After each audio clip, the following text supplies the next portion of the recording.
बिस्मिल्लाहिर्रहमानिर्रहीम अस्सलाम वालेकुम। आज हम बनाने जा रहे हैं शकरकंदी की रेसिपी।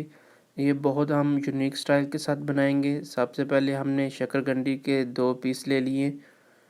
हमने बड़े साइज़ में ली है, छोटे साइज़ में नहीं ली।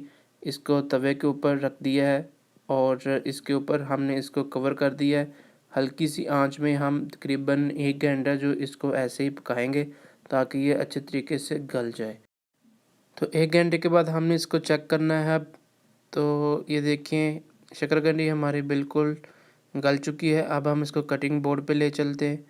यहाँ पे हम इसके ऊपर से छिलके अच्छे तरीके से उतार लेंगे। ये बड़े साइज़ की हमने इसीलिए ली है कि इसमें रेशे बहुत कम होते हैं। अगर छोटे साइज़ में लेंगे तो उसमें रेशे बहुत ज़्यादा होते हैं, वो उस तरह अच्छी से बनती नहीं है। तो इसके छिलके जो हैं अच्छे तरीके से हमने उतार लिए हैं। अब हम इसको छोटे-छोटे पीसेस में कट कर लेंगे। इस तरीके से हम सारी जो शकरकंदी है वो काट लेंगे। इस तरीके से ये देखिए इसमें रेशे बिल्कुल भी नहीं निकले। अगर हम छोटे साइज़ में लेते तो इसमें रेशे बहुत ज़्यादा होने थे।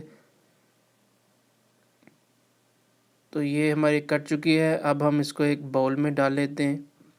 ये हमने एक बाउल ले लिया है, उसके अंदर इसमें डाल देंगे। ये शकरकंदी हमने इसमें डाल दी है। अब हम इसके अंदर कुछ मसाले ऐड करेंगे।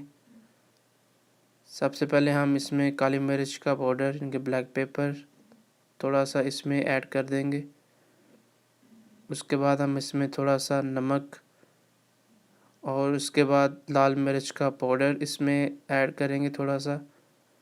और इसके बाद हम चाट मसाला हमने इसमें ऐड कर दिया है। और अब हमने किन्नों का जूस, ये कच्ची किन्नू जो अभी आ रही हैं खट्टी जिसे हम बोलते हैं पंजाबी में, तो हमने जूस में ऐड कर दिया है और इसको अच्छे से हम मिक्स कर लेते हैं ताकि ये सारा मसाला इसके अंदर अच्छे से जज़ब हो जाए।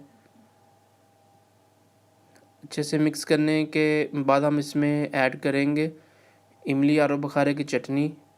ऊपर से हम इसमें ऐड करेंगे। ये हम थोड़ा इसको प्लेट में निकाल लेते हैं। अच्छे तरीके से प्लेट में निकाल के इसके ऊपर हम चटनी ऐड करेंगे। अगर चटनी आपके पास अवेलेबल नहीं है तो आप चीनी का जो शीरा होता है उसको भी इस्तेमाल कर सकते हैं मीठे के तौर पे। तो आप इसको ज़रूर ट्राई करिएगा, बहुत मज़े की बनती है। तो इसके ऊपर हम ये आलू बुखारे की चटनी, इमली आलू बुखारे की चटनी है, ये हम इस्तेमाल कर रहे हैं। इसके साथ इसका टेस्ट बहुत ज़बरदस्त बन जाता है।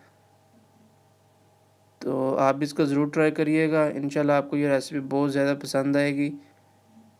अगर आपको हमारी ये वीडियो पसंद आए तो लाइक शेयर ज़रूर करिएगा।